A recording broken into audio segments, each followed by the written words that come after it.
bwana, Mama Dangote katika siku yake ya kuzaliwa ameweza kuandika ujumbe huu akisema kwamba nishaanza kupokea zawadi za birthday mapema.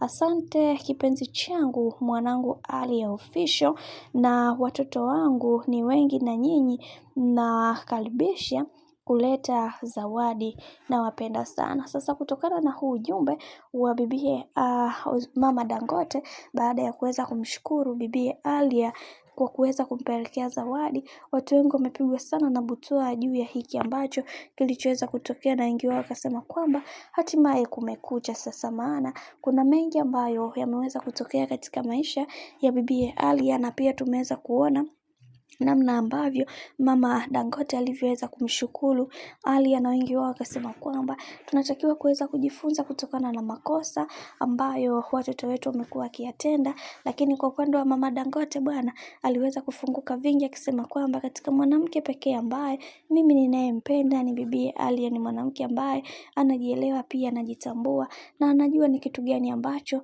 anachokifanya. Hivyo kwa hiki kinachoendelea sasa, Mungu atakuwa upande wangu kuweza kuhakikisha maisha yake yanakuwa katika misingi na mikakati iliyo bora, kwa sababu sipendi vile ambavyo watu wamekuwa wakimdhihaki na kumsimanga kwenye kila kitu ambacho kimekuwa kitokea katika maisha. Hivyo mimi kama mimi nitapambana kuweza kusawazisha hili, ili mradi tu kila kitu kiweze kwenda kuwa sawa, kwa sababu ninaamini kwenye kila hatua ya maisha ambayo ninayopiga, Mungu ndiye pekee ambaye atakayeweza kusimama katika kila maisha ya yule ambaye anayenipenda. Bwana, Mama Dangote ndo kama hivyo ambavyo aliweza kuzungumza. Mimi nikusihi kama ndo mara kwa kwanza, basi usisahau kusubscribe, kulike, kushare pamoja na kucomment.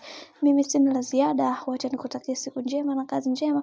Tukutane next time. Bye bye.